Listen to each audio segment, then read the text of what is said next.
Everybody looks so studious. Leah, how are you?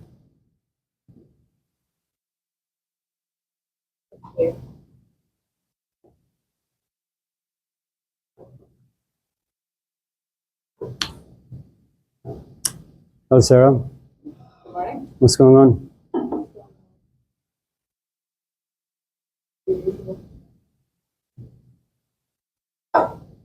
Sarah, where are your parents?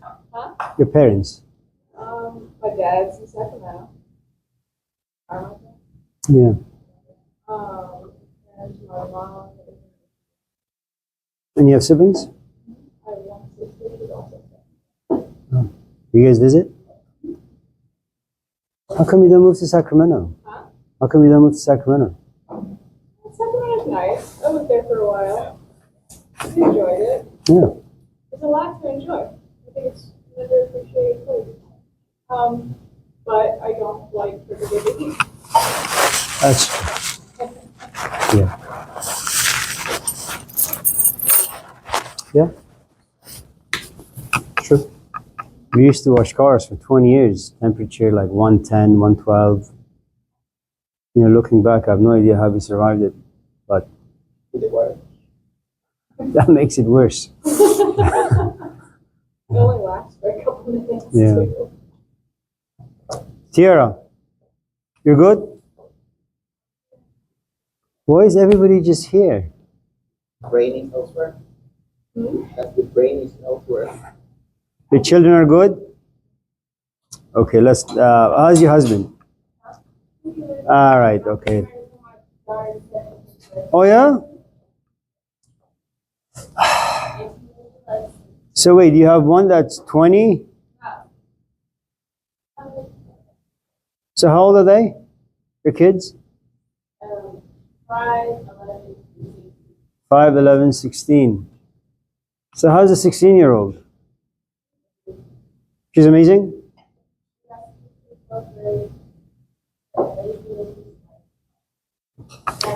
Is she taking any college classes? Excellent. So she has about 40, 50 units. Where?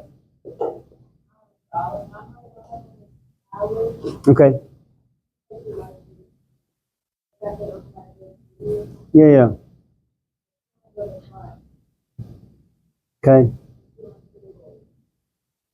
Okay.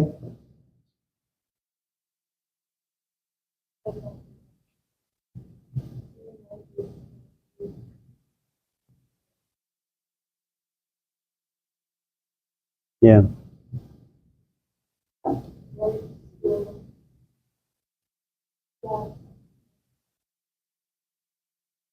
What grade do you want?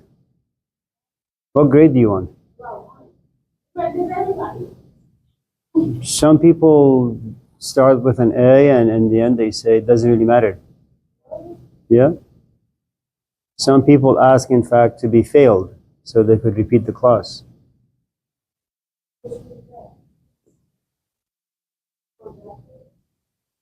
No.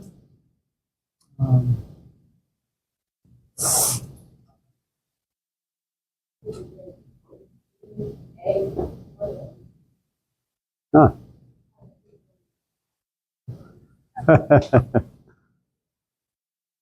Oh, okay.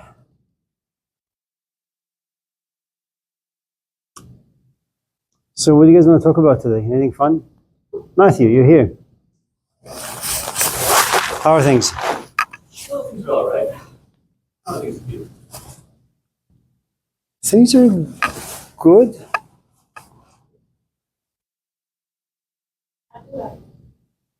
Yeah. How do you feel those, how do you like you just said you didn't You mean when the body is being burnt or when you're washing it? Like when you enter the daily and you start washing. Well, you get used to anything. Initially, I think, it's like when someone very close to you just dies and you just hear about it or you're just right there witnessing it. It jolts your system because it's uncommon, it's unexpected, and you see something that is extraordinary. It doesn't exist in life on a daily basis. You're walking around, you're expecting the ducks to be floating on the water, and all of a sudden something tragic happens. So that's the initial thing. There's a good amount of shock, and if the relationship happens to be somewhat intimate and close, there is a sense of intense loss, and in loss you have no choice but to suffer a good amount of grief. I mean, it's not even sadness anymore, it's sorrow. And it's like there is this very intense emotion that now lives inside your soul. And sometimes the way your body expresses it is by shedding some tears, sometimes by screaming it out, sometimes you're very passive, you clam up, you say nothing. Sometimes you're just angry and violent. And there comes a point where the emotions are just too much for your body. And so your body begins to shut down. And so at a certain point, the tears turn into jokes. And you may get a few people laughing, but the truth is you're not being funny at all. It's another face of sadness or grief or sorrow. And sometimes people say raunchy jokes. When one of my friends, his father passed away, all he talked about was, he just joked. Hello, Brandon. He just joked and said all these nasty, raunchy jokes, and the rest of us. And you're young, you don't really know this stuff too well. You're only like 14 or 15. You're saying your dad just died. You have like 4 or 5 brothers, and your sister is hanging out here, and you're just saying all these nasty things. Why? As you get a little older and as you have more experience under your belt, you realize that sometimes you're funny not because there's anything funny out there. You're funny because it's just another face of sadness or disgust or tragedy or grief. And then little by little, that's one of the things about us. You begin to forget. The experience dims. And then it reawakens when you get a call from the coroner's office or the cemetery's office where they say to you, you said that you wanted to wash the corpse. Just tell us when you want to do it. And you had assumed that you're over it, you're not going to feel, and then you walk. And you still think you're not going to feel, but the moment you see the body, let's say it's the body of your sister, or the body of your brother, or the body of your parent, it's not just a piece of flesh on a plastic white bed. What you have is a body that has 40, 50 years of history, stories connected to it. And so, as you see the corpse on this white plastic bed, you remember how the two of you spent so much time together, good times, bad times, difficult times. And it's like another jolt to your system. You have no idea what to do with yourself. Hello.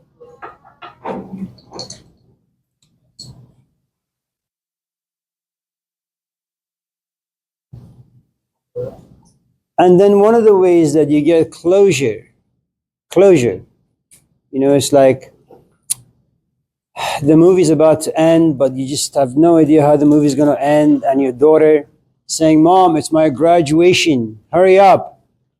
But you want to see how the movie ends, so you keep delaying going out with your daughter to her party.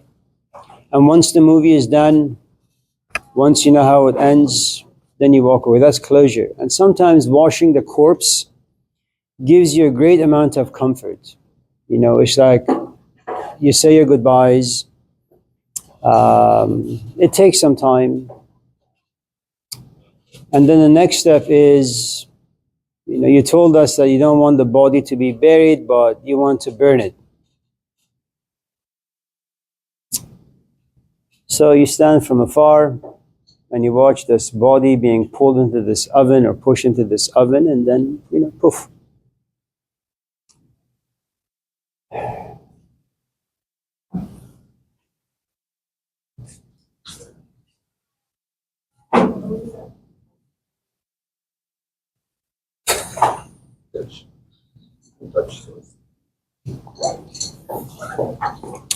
Of course.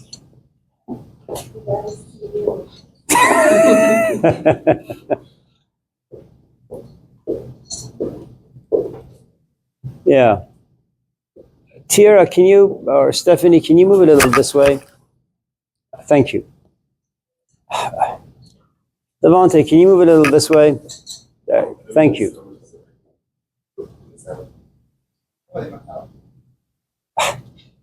Christ.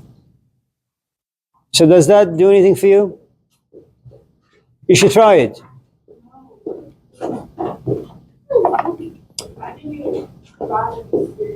No, it won't.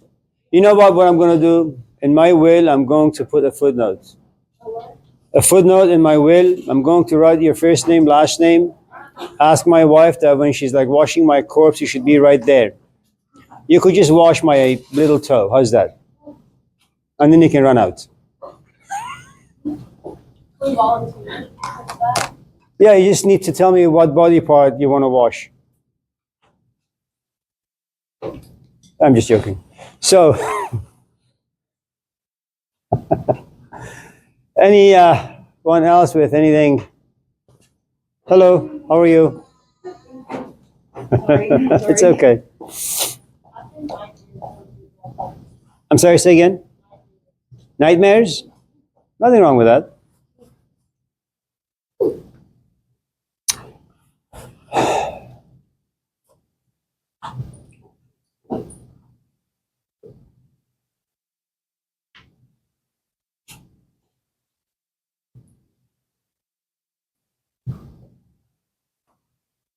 Hello? Hello?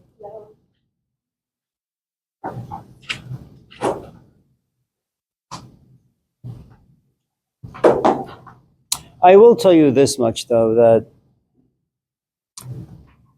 I think encountering anything difficult, something such as death,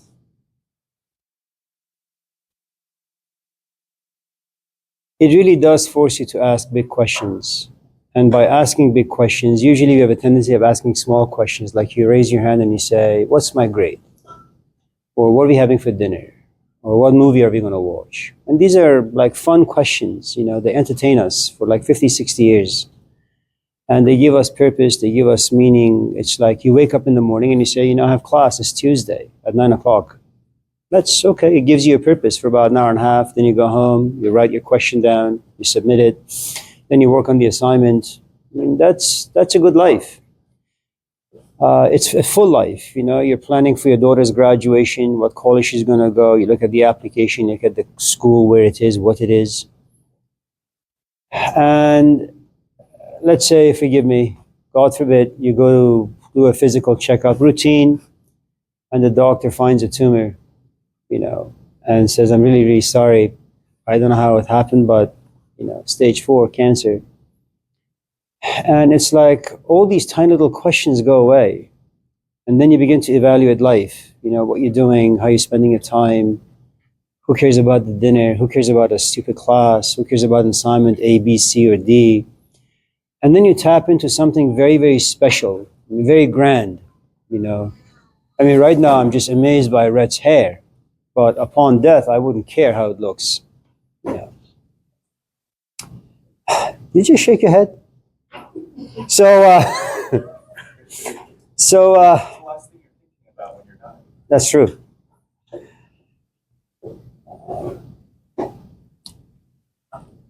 And you know, it pushes you to be more. than what you are currently.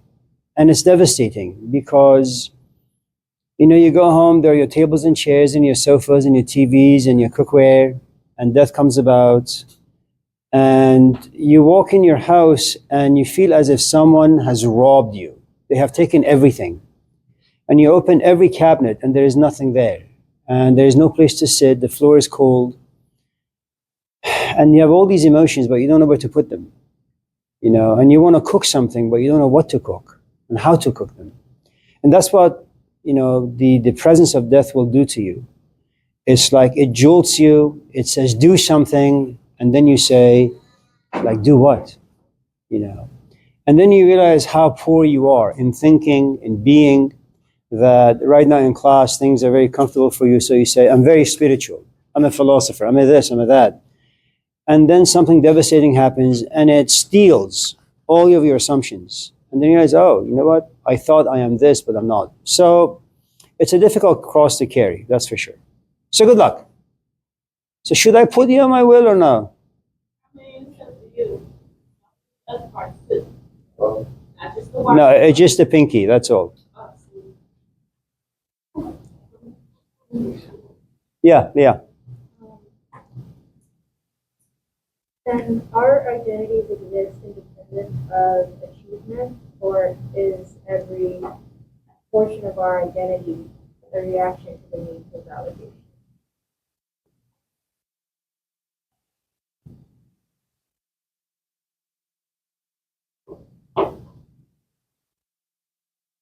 Can you say your question again?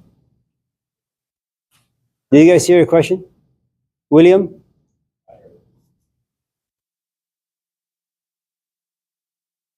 And our identities exist independent of achievement, or is every portion of our identity a reaction to the need for validation?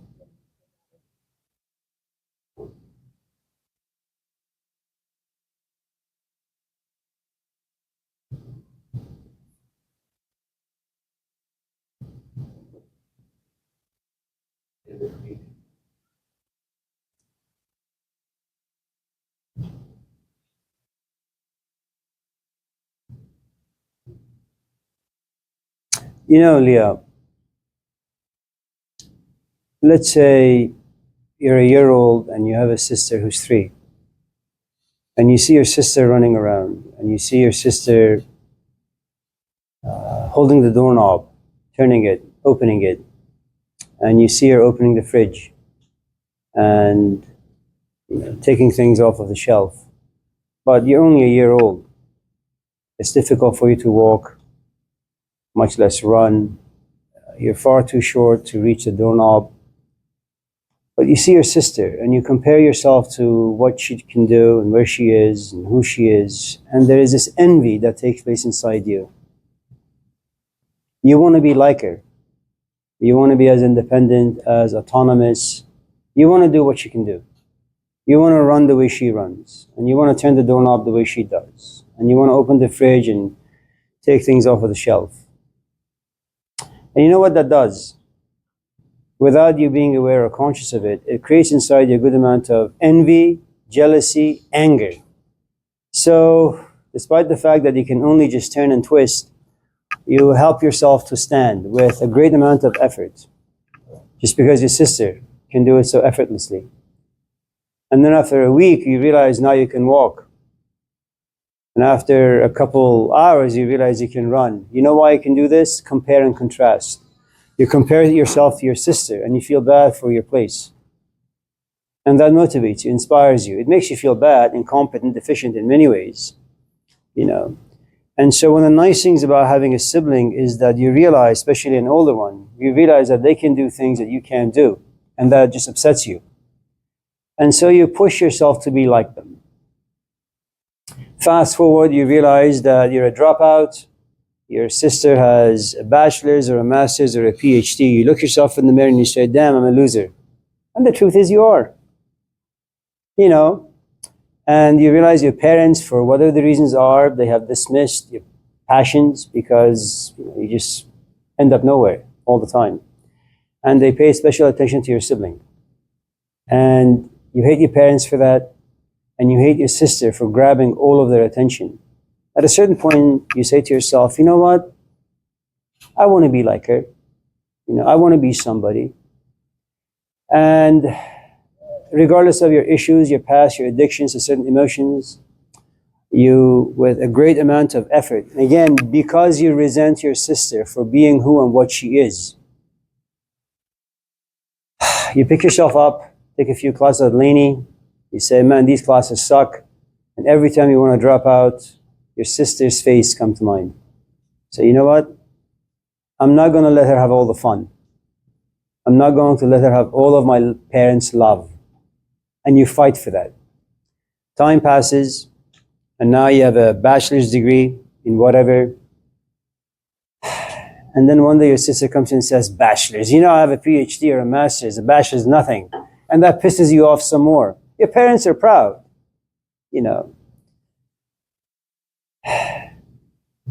And man, once you get your bachelor's, they're so happy for themselves and for you. They feel as if their life now means something, that their daughter is not a complete failure. And then you break the news to them. I think I'm going to go back to school and get a master's. Oh man, it's like Jesus Christ I've seen. They rejoice. You're their church now. You're like this archangel descending from heaven, and you tell them this news, and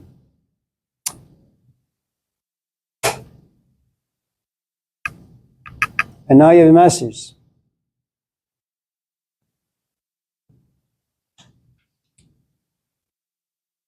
You did all of this because of comparing and contrasting.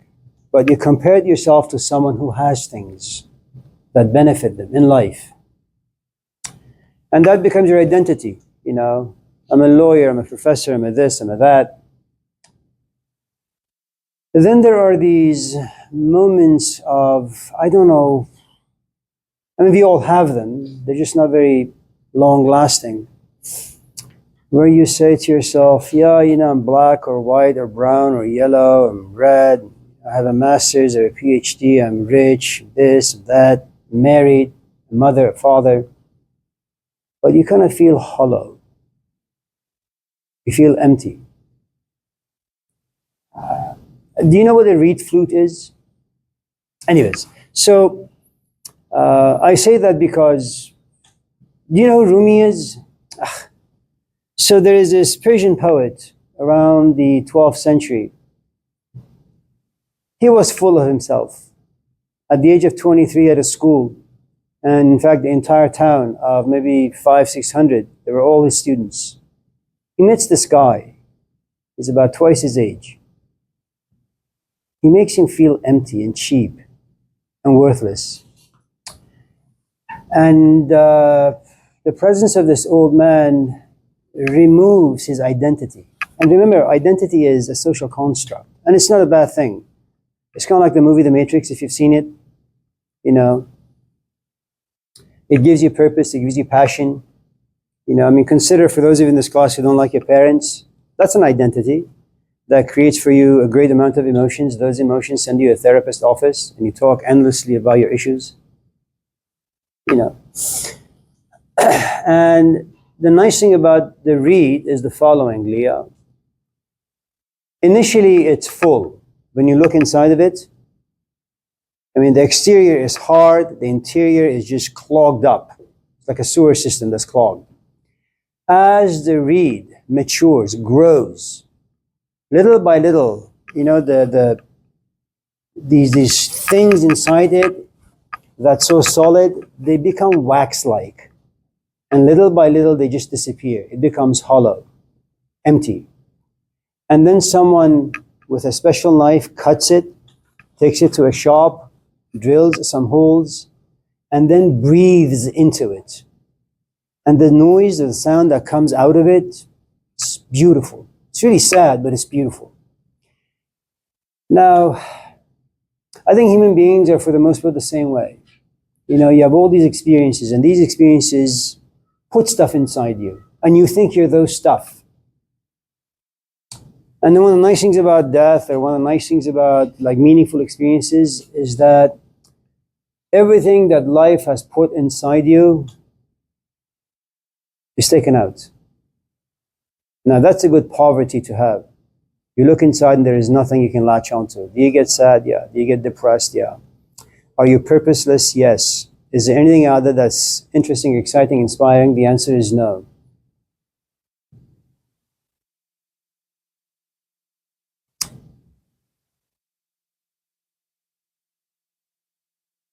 And then, I don't know. And then magic happens.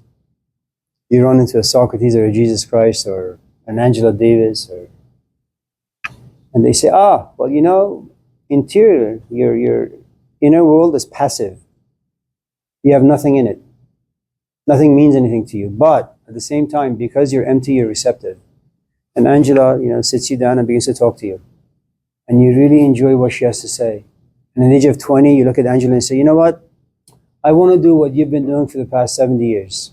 Now, that's a great life. Become a social activist, you become a writer, a thinker. So, you need both, I think. If you want to live in society, you need an identity.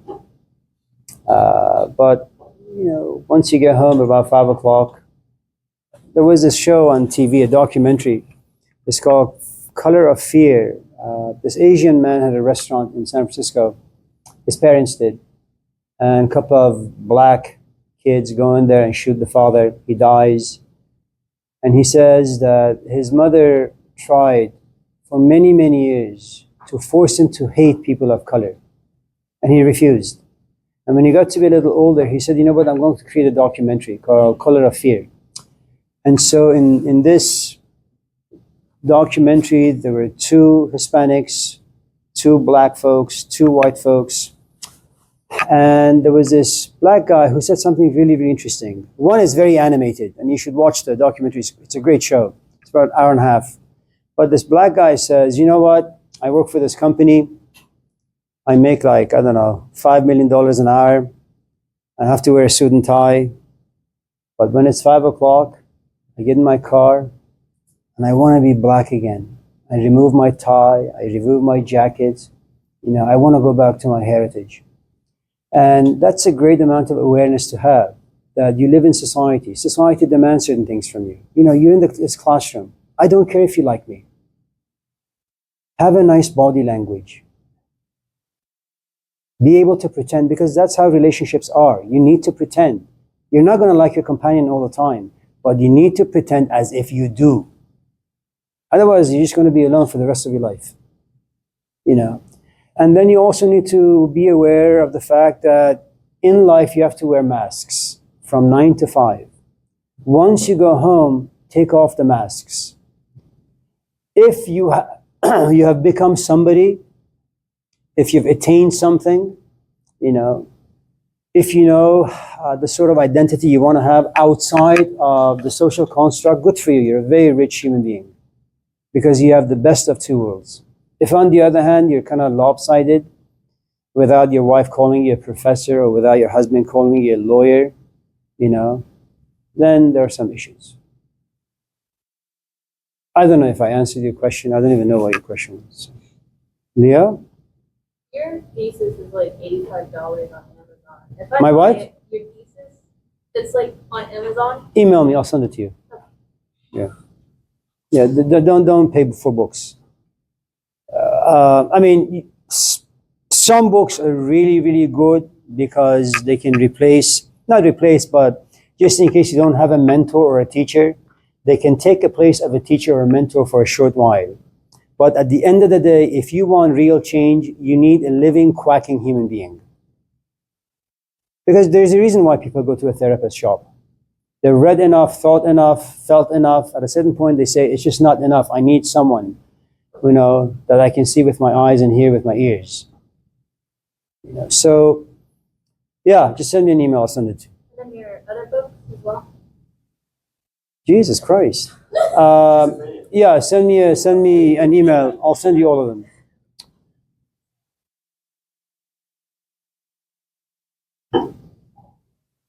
Can I tell you a story, Leo? Yeah.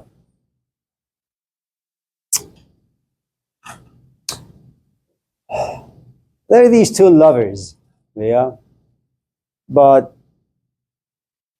they're separated by this huge space of desert. And so this man writes these, or this woman loves, this man writes these beautiful letters to this girl.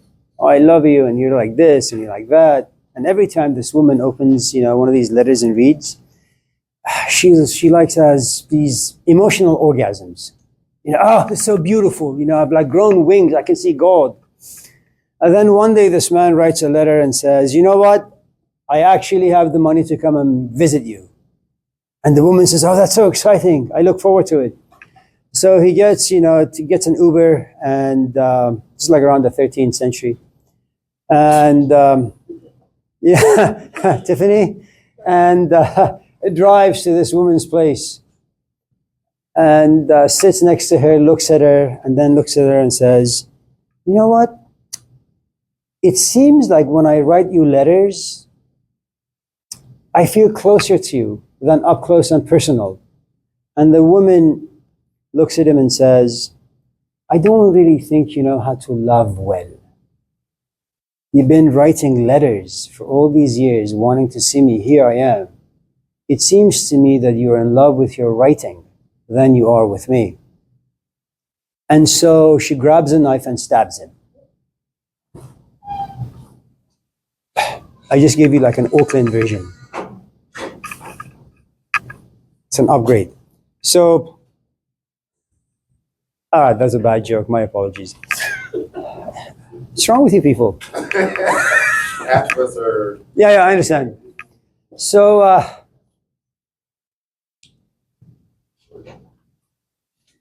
Bay, Professor. it's Amir. How are what? Oh, Professor. Come on. Happy to see you. you are? Yes, of course. Ah. 6 more weeks. Time's ticking. You see, Lavelle, what I got to go through? Nothing. So,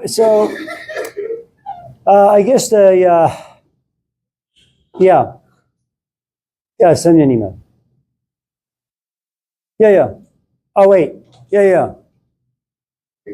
You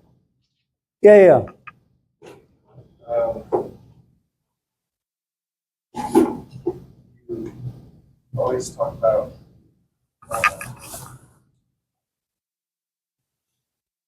the ideas that we talk about. You always talk about in a very pure form. So, like, just complete understanding of teachers and stuff like that, without the kind of personal journey of whatever. But these ideas are dark, and you seem like you're a bit of a nihilist. You seem like you're essentially always a positive person. Do you think that? Sorry. I think that a teacher is there to inspire change, then would you ever try to have a more positive outlook? I dress well, I think. That should inspire you. No, I'm just kidding. Sorry. Your question is, it's really, really good. Let me ask you a question. Is that okay? The question, it can't really be applied to you because of your age, your very limited amount of experiences, your ability to process. So instead of asking you a silly question, let me just do it this way. Imagine when the class is over, I look at my phone and there's a text, and it's from Oakland Police saying that we need you to come down, there has been an accident. I go down and there are 3 bodies. And I look at the first one, it's my wife. I look at the second one, it's my daughter. I look at the third one, it's my son. So going back to Tiara's question about corpses, cremation, burials, grief, loss, all those things. Will I go through them? Yeah. How will I react? I don't know until it happens, but I'm sure I'll be somewhat sad. Will I cancel my classes? I think so, yeah. Will I stay home? Yeah. There comes a point, you must also understand I'm a very social animal in the sense that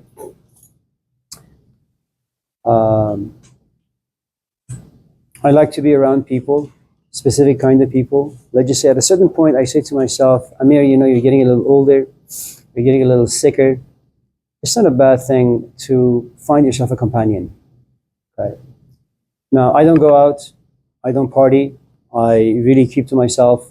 So one of my friends sends me a link, says this is like eharmony.com. Go to it and see if you can find yourself someone. Well, I'm no longer 20 where I have like 50 options out there.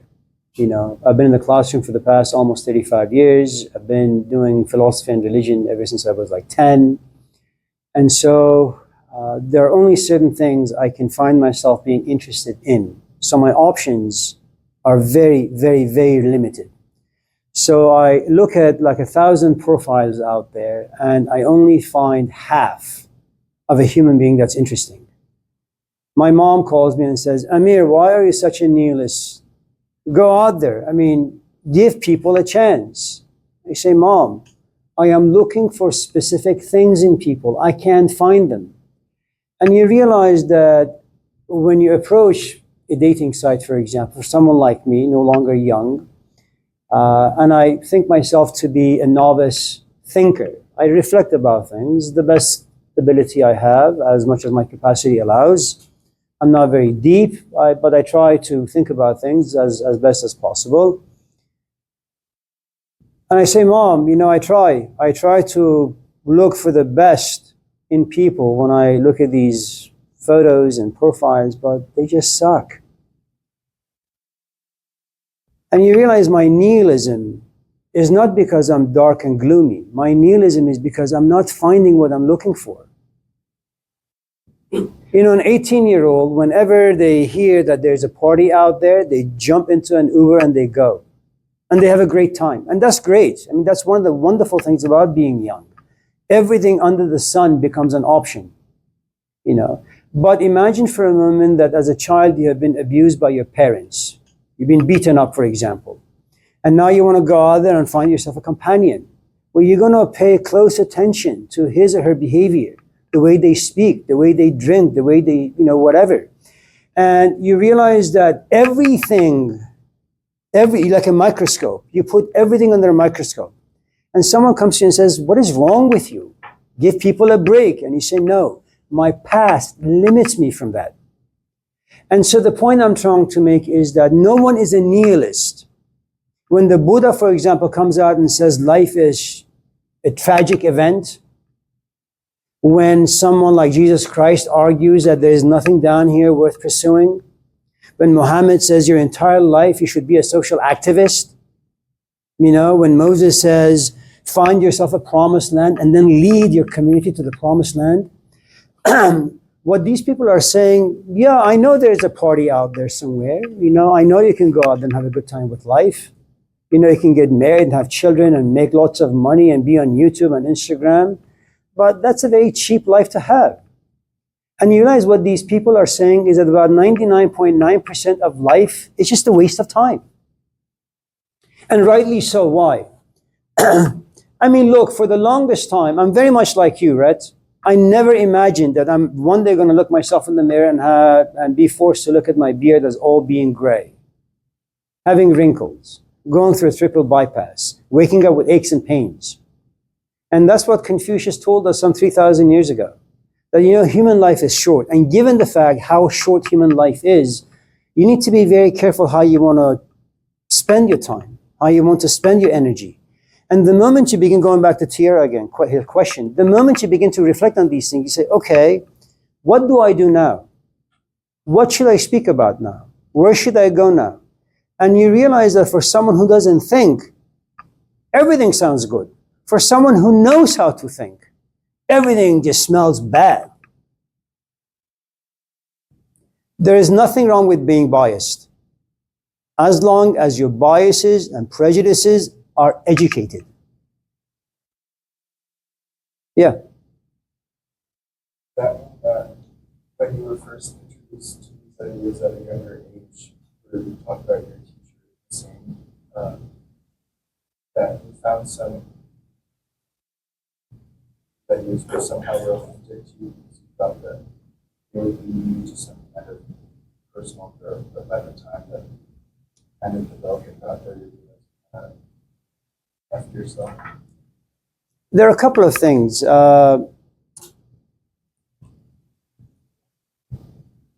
Hussein had a mini mart. Okay. He's dealing mostly with customers who wanted cheese and bread and potatoes. Okay. For about 10, 15 years, he had only 3 students, myself, another Hussein, and Mihdad. Okay. He didn't unpack things because he wasn't forced to unpack things. He had found 3 people who worshipped him. Okay. He would come and tell us about Quran, give commentary on the poetry of Hafiz and Rumi. And we did this for about 15 years, about 3 times a week, each session lasting for about maybe 7, 8 hours. Okay. And was there jealousy and envy amongst the 3 students? Absolutely. If you go there and Hussein keeps looking at you and not me, I am pissed off. Why? Because you want your teacher's attention. It's no different than a kid wanting his parents' love. Okay.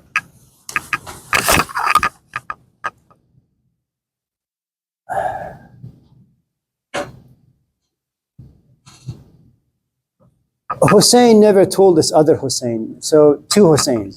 Hussein 1 is the teacher, Hussein 2 is a student. Hussein 2 had a wife. He also had a child. Never once did he say, listen, these ideas, if you take them too seriously, it can uproot your life. It turns your life upside down. Your marriage will suffer. Your kid will be fatherless, even though you're right there. You will no longer be able to enjoy your job and making all this money. You will basically quit life. He never said those things to him. All that he knew is that this is like a 40-year-old man who's become interested in his philosophy of life. There came a point where Hussein, too, the student, his life became immensely sad and tragic. He could no longer talk to his wife because now there's this huge gap. They use the same language, but now the meanings are different. The passions, the emotions behind the words are different. They have a child, but the way they want to raise their kid is now different. And now comes the conflict. For 20 years, they've had a relatively healthy life. But now the ideas of Hussein, the teacher, comes in the middle.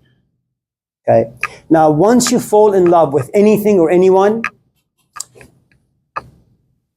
consider your life as it had been to have come to an end. It no longer gives you meaning because now you have found something else that inspires you. Okay. So,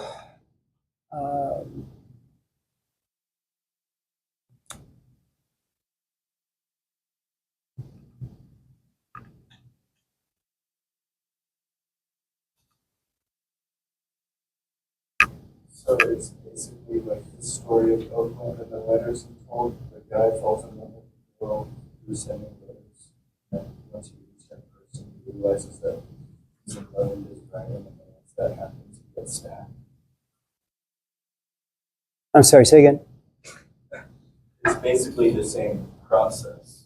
Once you realize kind of the actual. No. Look, we occupy 2 different realms. As you're writing a letter, you're feeling intensely. But what you're missing is your ability to understand why you feel the way you do.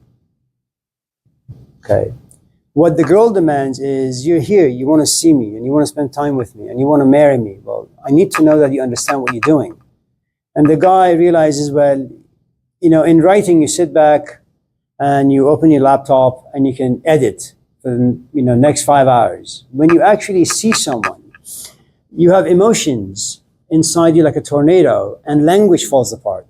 Your thinking becomes confused, and you don't really know how to approach the thing you're passionate about. And so you say, you know what, I'd rather go and just write instead of being in your presence. And the woman says, you know what, I'm not interested in your feelings. I want to know if you're able to understand, And the guy can't. He doesn't have the capacity. So, she shuns him. So there are two stages. You can look for a teacher, find a teacher, and you'll have a tsunami of emotions running inside your vein for the next 5, 10, 15, 20 years. There comes a point where the man or the woman you're working with looks at you and says, you know what, for the past 20 years, you've been feeling all the stuff. It's wonderful because without emotions, there are no movements. You have to find yourself attracted to something to generate a physical movement. Without that initial gem attraction, there are no movements, okay? So at a certain point, the guy looks at you and says, listen, I appreciate the fact that you love me. I need you to understand a few things now. And every time you are pushed into the world of understanding, you want to inject emotions. And he says, I don't give a shit about how you feel about anything. I need you to walk away from emotions and just observe, pay attention, take notes, not the way Lay does. Take notes, And you realize that you've been in the habit of writing letters and feeling so deeply that you've lost the ability to desire understanding things in a proper way, And so, anyways, maybe not. Matthew? Tiara? Lavelle? You said that basically in order to operate in society, you have to wear masks and you have to be fake. How would you say? I think if you want to stay in this class, you have to behave in a socially acceptable way. Not just in this class, in society as a whole, people wear masks. This is a small version of what exists out there. And the point I'm trying to make, yesterday in one of my classes, there is a woman, I'm not quite sure what sort of, Bodhi, hello, well, look at you. You look so colorful. Are you well? It's good to see you. Would you like to sit? Look at those pants. I like one of those. Oh, I'm sorry. Hello, Abhi.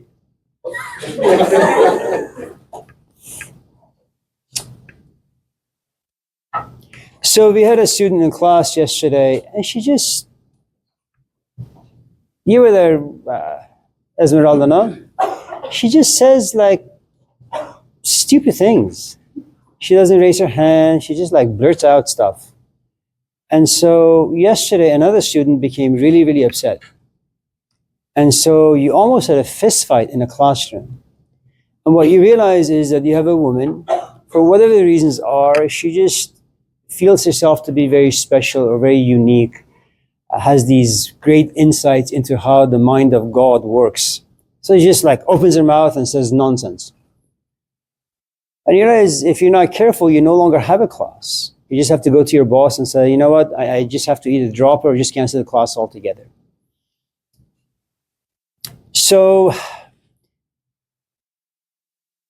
society is made up of people with different temperaments, different agendas, different histories, and they can create a great amount of conflict if you're not careful. So what you do is you say, you know what, I don't care if you're in a rush, I don't care if you have a good day or a bad day, if the light is red, you stop. Are there going to be moments where, this story about this 80-year-old man whose wife had a heart attack, puts her in a truck and rushes her to the hospital. He runs a few red lights and the police stops him. And he tries to explain, the cop doesn't budge, his wife dies. And later on he said, what I should have done, I should have paid no attention to the sirens. I should have just drove straight to, Kaiser.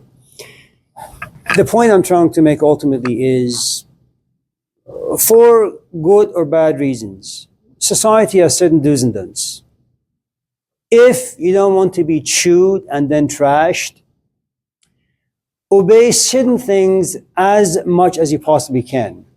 Now, the more power you have, the more you have the ability to bend some rules, break some rules. If this is the only class you need to graduate from Laney and get yourself to Stanford, don't upset me. Come to this class clean, smell good, look good, ask good questions, force me to like you. You know? Because if this is the only class you need, you're in a very, very difficult position in life, especially if you have some like issues that you haven't processed well from your past. And you just want to be angry for no good reason. And you want to dump your stuff on other people, you know? If on the other hand, you don't really care for school, you don't really care for this class, and you don't really want to graduate, or you don't really need this class, so you come to class and throw tantrums left and right. And let me drop you and you won't really care, you know? So it's good to be aware of where you live, what your surrounding looks like, what things you need in life. And once you're very aware of those things and you're very mindful, they'll tell you exactly what you need to do. What if your mask is already created? Because you're already given a mask. You're Imagine that you and I are in a relationship and we had a fist fight, not a fist fight. We just had like an argument this morning, okay? And I call you and I apologize for my outburst. What kind of a mask do you want to wear when you talk to me as I'm apologizing to you, if you want this relationship to continue? let's have your hug. There you go. You don't really want to, but you do nevertheless. So what you realize is that sometimes you and I have no choice but to play these ridiculous but important games. You know, look, the first mask that you'll ever wear is the mask of temperament. It's organic and you don't have to ask for it. It just comes the moment you're born. The second mask you have to wear is the yes and no's to your parents. You know, their attitude will impact you and you will learn very, very quickly how you need to behave towards your parents. If your father happens to be a drunk, okay, and he's very abusive, you know how to please him so that he doesn't slap you. Okay, if you're hungry, but your mom doesn't want to cook, you know what things to say to her. You know, these are masks you have to wear to survive life. And then you realize at a certain point, you know, you're 18, you've amassed a good amount of money in your savings account, and your father comes home, your bags are packed. You know, right now you're 18, you know, you have some muscles on you. You have some power about you. Your father takes a step towards you and you take 5 steps towards him. And all of a sudden, for the first time in his life, he's afraid of you. You know, you have dropped the masks you've been wearing for the past 15 years. And you look at him and you say, I am out. Now, this is because you have a lot of power. Sometimes you don't need to have a lot of power. You just say, you know what? Kind of like what I did. I got into a fight with my aunt in the 1980s. I put some clothes in my backpack, moved from Davis to Sacramento, slept on a bus bench for a couple of nights, worked at Church's Chicken, you know, the following day. And that was my life for a while. And then I had enough money to rent a room. Sometimes anger is enough power that you need to kind of make some changes in your life. And eventually, if you're earnest about certain emotions, if you have them for all the right reasons, I think doors will open. You know. The other thing is you need people, Lavelle. You know, even if you don't want romantic relationships and you want to play this silly game of having students, for example, and you want to pretend to be a teacher, there are going to be moments where you have to please your students. Otherwise, they just run away. You know, teachers by nature have no choice but to be mean, unless they just don't know anything. You know, because what they possess, let's just call it wisdom or insight or experience, it has been given to them by lots of effort, you know, lots of wrongdoings and wrong thinking, and they come to some conclusion. And these are like priceless conclusions they have reached. And they want to give it to you. But they know that you're not ready to receive them. So they have no choice but to play your game for a while until you take the bait. And once you've taken the bait, now they can slowly be mean to you. And the more mean they are to you, or the more demands they make from you, it means the less masks they are willing to put on. You're at the right place to listen, to be receptive, hopefully to learn, to understand, those things.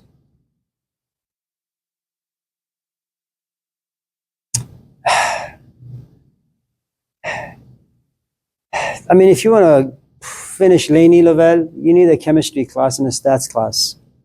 You're not going to like those classes, and you're not going to like those instructors. But they need to feel as if you adore them. So even though you haven't done any work, the last day you can say, if I buy you a cup of coffee, will you give me at least a C? Yeah, why not? Hopefully. Lay, yeah. What do you mean when you say the mind of God?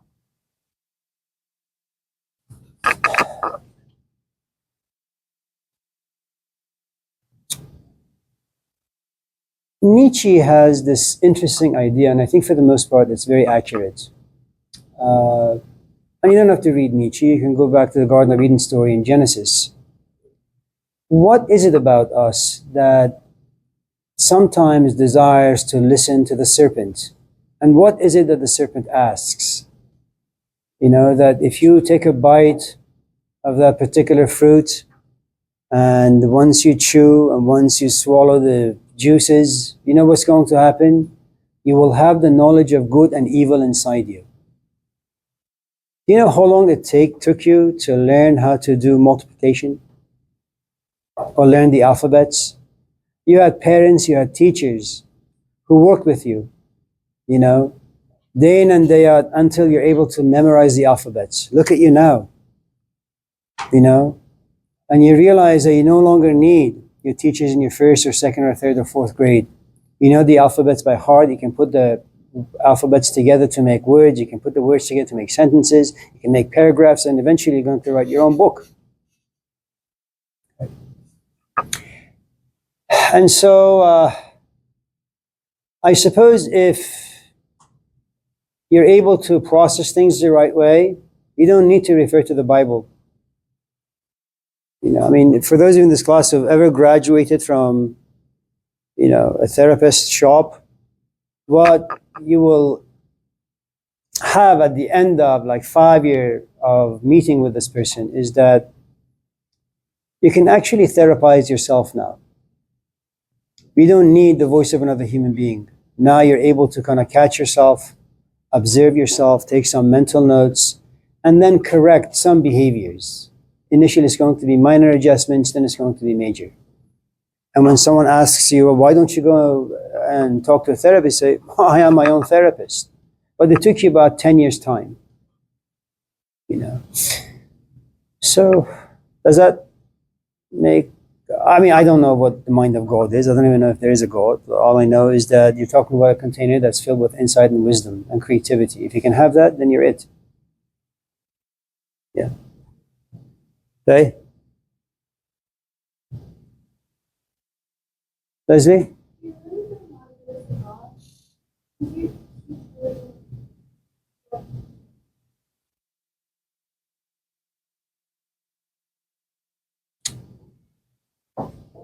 Have you seen the movie The Matrix?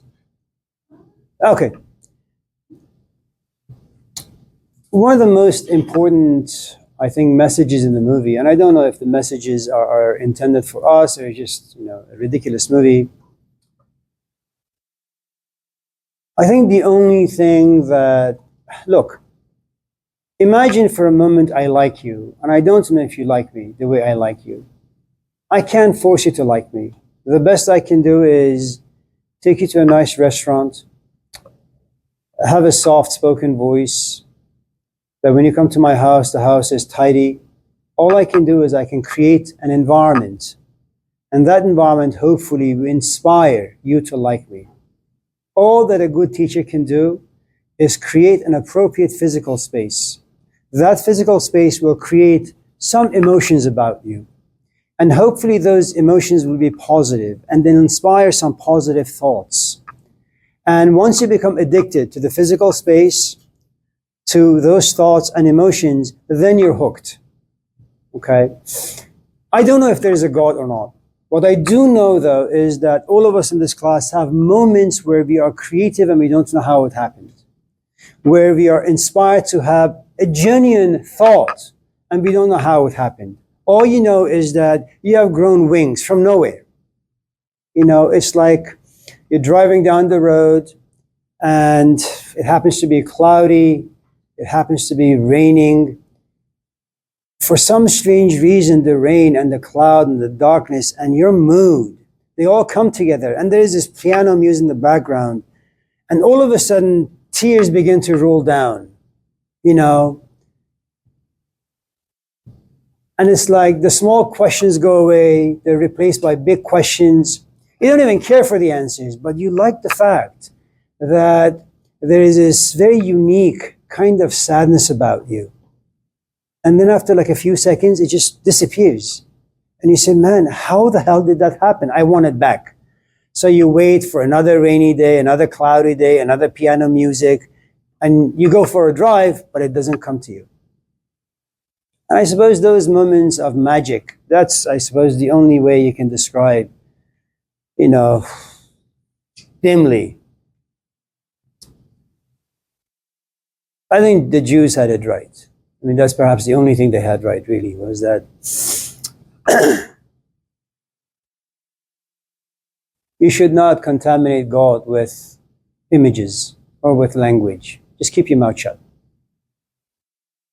I think it's the second and the third commandment. Yeah. And then once you get there, you get to the fourth commandment, you know, Sabbath. You know, you've accepted your place in life. There is nothing else to look for, pursue. It's kind of like what Tierra talked about when we were speaking about death. There comes a point where you accept the fact that your dad has died, and there is closure. That's Sabbath. And it's a great place to be. Yeah. Do you think that people that have like a high, that believe in like certain religions or that follow like a high faith, they're more susceptible or impressionable by society's judgment or what they think or what they believe or how things should be? Like, do you think that people that basically are more invested in religion are more impressionable and susceptible to society's beliefs? So, the difficulty of responding to your question is... Respond to one part of it. Fine.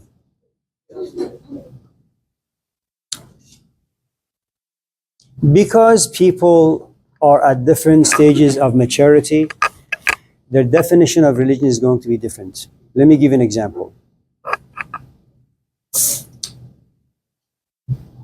Because we are insufficient in many ways. Imagine you raise your hand and you say, can you tell me what my grade is going to be? You're waiting for my judgment. And my judgment about your writing, about you as a human being, as an intellectual human being, is going to be very valuable to you. It's either going to be a passing or a failing or somewhere in the middle.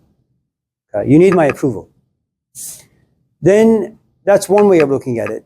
Then you have someone like Jesus in the Gospel of John, where you have the social network, the Sadducees, the rabbis, the priestly class, judging him, telling him that, you know, you're able to do all this magic because the devil lives inside you. You know what? You think what? You can like give sight to the blind? And here's a guy who has a different definition of what it means to be religious. He looks at them and he says, the only person's judgment I value is God's. No one else's. I don't give a shit what you, I don't care what you think about me. Sorry. You know, I mean, that's a great freedom to have. Where you come to class and you say, listen, I don't care if you're my professor. I don't care what degrees you got. I don't care how much power you have over me. I have this question and you need to answer it to me. I mean, that's a huge amount of freedom that lives inside you.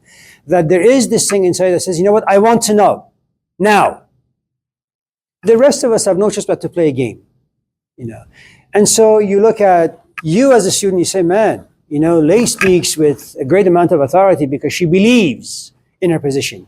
Whereas someone like EJ, you know, he doesn't mind kissing a few this and that to get a response, you know. So that's the first thing that you need to understand, that people at different stages have different definitions to almost everything under the sun. Okay.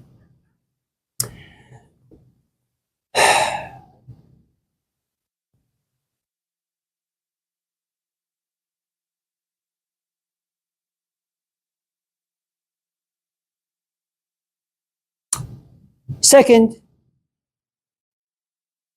if you live in any social environment, you have no choice but to be condemned once in a while by other people.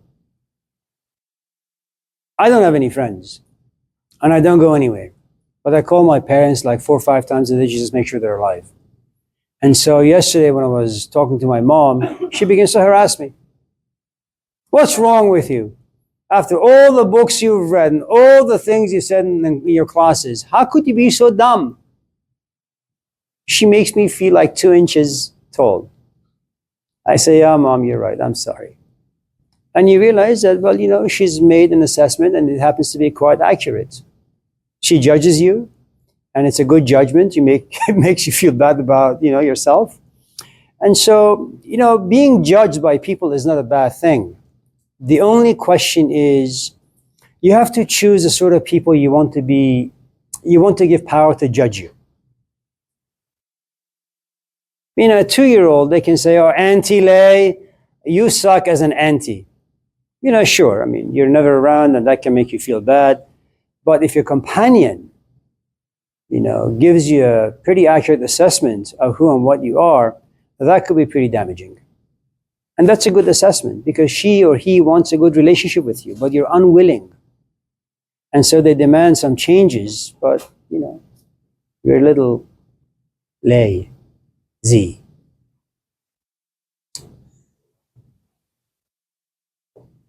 Yeah.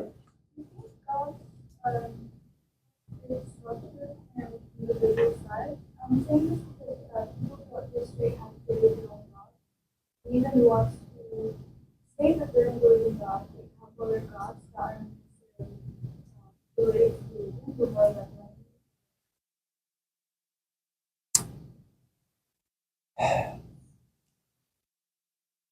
I can't say I understand your question fully, but I'll just say the following. I think all of us in this class desire to find someone or a group of people who are willing to worship us. Is it not true that when I listen to your question and when I respond to it, in some way I'm saying, as a human being, I hold you valuable and your thoughts valuable? Imagine if I was to dismiss you completely. Every time your hand would go up, I turn this way. I think there is this thing about us that we like when people give us attention. And one of the nice things about cults, for example, is that you have a head, you know, at the very top, and that person creates a good amount of emotions in other people. You know? And for the most part, initially at least, it's positive. So whoever or whatever God is, I would tell you a story about Zeus and their version of the creation story, but I'm a little tired now, so you have to forgive me. It's a great story. Maybe tomorrow, when we don't have class. Yeah. Anyone else? BJ? I had a really big one, so I'm going to save it for later. But I'll ask you now, does envy originate from the superego primarily? I don't know much about superego or ego or the id.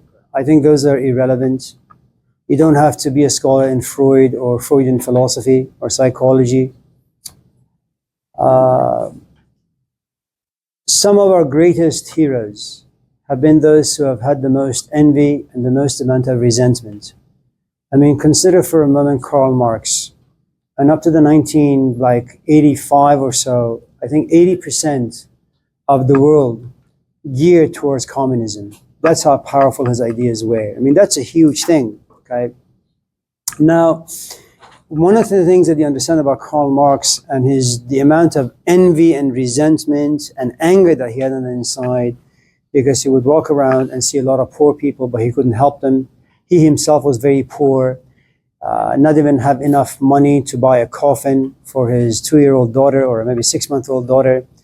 And so that envy and resentment and anger pushed him towards making observations about society, about capitalism, about people in power. And he wrote, and he wrote, and he wrote, and he wrote. And because of his envy and resentment channeled through writing, we have this great, pool of wisdom that comes from the mind of Karl Marx. Is it inborn? I think so. I think it just comes the moment you're born. I mean, look, you go to a party. Why do you go to a party? You want to have a good time. And you're a healthy heterosexual man or a gay man, or a trans man, doesn't really matter, right? And you go to a party and you want to have a good time. You want people to pay you attention. But you see that in the corner stands Brad Pitt. Well, you feel weak. You feel insufficient. You don't have his looks. And every time, someone looks at you and then they also look at Brad Pitt, they walk towards you, but they then go to Brad Pitt and then you become invisible. And then you do something really amazing. And you say, you know what? Since I can't change the way I look, I can change the way I think. So the next time you go to a party and someone goes towards Brad Pitt, you stop them.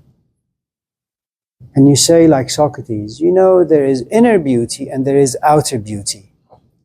Now what you do is you begin to force this other person who's going towards Brad Pitt to begin to think a little, stop and say, that's really an interesting thing to say. Inner beauty, outer beauty. Does that mean that if I was to walk towards Brad Pitt, I am superficial and vain? Well, that means yes. Is that an attractive quality to have? That's a no.